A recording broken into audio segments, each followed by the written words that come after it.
মোচার এই রেসিপিটা, নিরামিষ রেসিপিটার জন্য আমি ছোলার ডালকে ভিজিয়ে রেখেছিলাম, এবং ছোলার ডালকে ভিজিয়ে রেখে ওটাকে আমি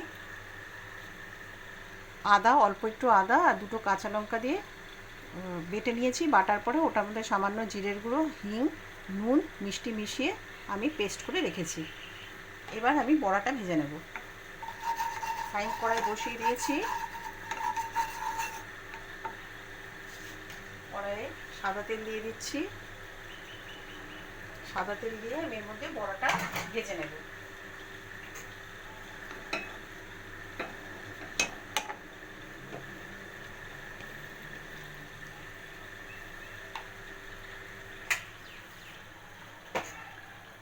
দেখো তেলটা মোটামুটি গরম হয়ে গেছে। এবার আমি বড়াগুলো দিয়ে দিচ্ছি।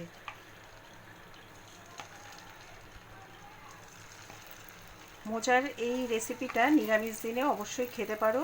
মোচা তো সবাই আমিষ করেই খায়, চিংড়ি মাছ দিয়ে, ইলিশ মাছের মাথা দিয়ে, অনেক রকমভাবেই রান্না করে খায়। তো আমিষ করে খায়, তো আমি নিরামিষ রান্নাটা তোমাদেরকে করে দেখাচ্ছি। বাড়িতে সবসময় মাছের মাথাও নাও থাকতে পারে, চিংড়ি মাছ না থাকতে পারে, তবে এই নিরামিষ করে এইভাবে যদি রান্না করে খাও তাহলে দেখবে খুব সুস্বাদু এই রেসিপিটা। এটা আমি শিখেছিলাম আমার মায়ের কাছ থেকে।